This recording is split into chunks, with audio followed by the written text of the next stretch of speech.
Elis nggak kerasa nih Lebaran sebentar lagi ya. Bener banget, tapi aku tahu nih kalau misalnya Lebaran nih pengen cepet-cepet, pasti aku tahu kamu nggak sabaran ingin menikmati kue-kue enak, bener kan? Pasti Ketahuan dong. deh.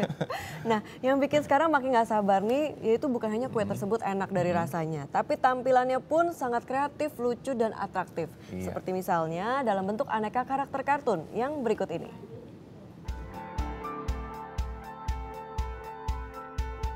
Semua pasti sudah tidak asing dengan nama kue berikut, nastar.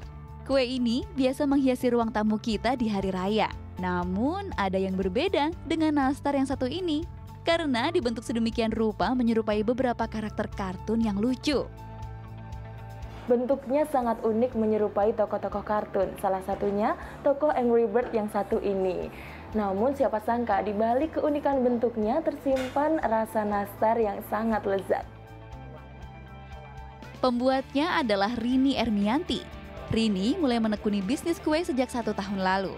Nastar karakter kartun termasuk salah satu inovasi terbarunya. Keahlian membuat berbagai macam kue lebaran membuat Rini terus berupaya menciptakan sesuatu yang berbeda untuk menarik perhatian pelanggannya. Saya memanfaatkan momen menjelang lebaran ini ya. Jadi saya membuat apa yang kira-kira dibutuhkan gitu. Nah, pilihan saya ke kue kering ini. Nah, kalau kue kering ini salah satunya saya pilih adalah nastar gitu. Tapi saya karena saya istilahnya pendatang baru lah gitu. Saya coba untuk tampil berbeda dengan nastar yang udah ada biasanya gitu. Maka dari itu saya coba ngambil bentuk-bentuk kartun gitu. Jadi memang pangsa pasar saya ke situ gitu. Berbagai bentuk nastar karakter kartun ada di sini, mulai dari Angry Bird, Teddy Bear, Shaun the Sheep, kura-kura, Ladybug, panda, dan masih banyak lagi. Bahan dasar dan cara pembuatan nastar karakter kartun ini sebenarnya sama dengan nastar pada umumnya. Mentega, margarin, tepung gula, susu, dan keju dicampur satu persatu, lalu diaduk hingga rata. Kemudian adonan dipisahkan sesuai kebutuhan pewarnaan karakter nastar. Eits, tapi jangan khawatir, nastar ini memakai pewarna makanan yang aman kok. Mbak, tapi ini bahan pewarnanya itu pakai bahan pewarna apa? Bahan pewarna yang kita pakai memang adalah bahan pewarna untuk makanan, khusus untuk makanan gitu. Jadi nggak bahan pewarna yang berbahaya gitu ya. Bahan pewarnanya juga di sini sih ada label halalnya.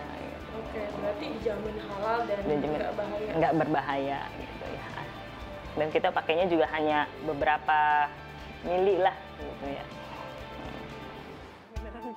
Adonan yang sudah siap kemudian dibentuk sesuai karakter kartun yang kita inginkan. Tahapan ini membutuhkan ketelitian ekstra, karena teknik membentuk badan kartun merupakan bagian yang sangat rumit agar didapat hasil yang benar-benar mirip. Mbak Rini, Ya. apa sih yang perlu diperhatikan saat kita membentuk karakter kartun di kue nastar ini? Detailnya ya Mbak ya, detail dari kartun tersebut gitu. Karena kan kadang-kadang tiap berbeda tuh kayak Angry Bird, macam-macam bentuk alis aja udah berbeda gitu, jenisnya seperti itu. Memang sih harus detail banget gitu untuk ini. Jadi emang harus hati-hati banget juga. Iya, mengerjakannya satu-satu. Kerumitan dalam proses produksi membuat Rini hanya bisa memproduksi 6-10 pak setiap harinya. Pelanggan pun harus memesan terlebih dahulu, paling tidak 2 atau 3 hari sebelumnya. Rini melakukan penjualan produk nastarnya secara online. Namun ada pula konsumen yang langsung datang ke rumahnya di kawasan Karawaci, Jawa Barat untuk memesan secara langsung. Seperti ibu rumah tangga satu ini yang tertarik dengan keunikan nastar ciptaan Rini. Ya, dikarenakan sekarang menjelang Lebaran, saya juga pengen stok banyak. Terus di sini ini kan unik-unik ya, nastarnya ada bentuk animasi kartunnya, ada Angry Bird-nya, ada Doraemon-nya gitu. Terus anak-anak juga suka dari rasanya juga gitu. Pada momen menjelang Lebaran seperti ini, Rini mampu menjual nastarnya hingga 30 pak per hari. Harga yang dipatok untuk 1 pak nastar berkisar antara Rp45.000 hingga Rp60.000. Selain tidak memakai bahan pewarna berbahaya, nastar ini juga tidak memakai bahan pengawet. Untuk itu, agar tetap terjaga kerenyahannya, simpan nastar dalam tempat yang kering dan tertutup rapat. Nastar-nastar lucu ini bisa menjadi pilihan suguhan untuk ikut memeriahkan lebaran Anda. Apsari Retno, Husana Bayu melaporkan untuk NET.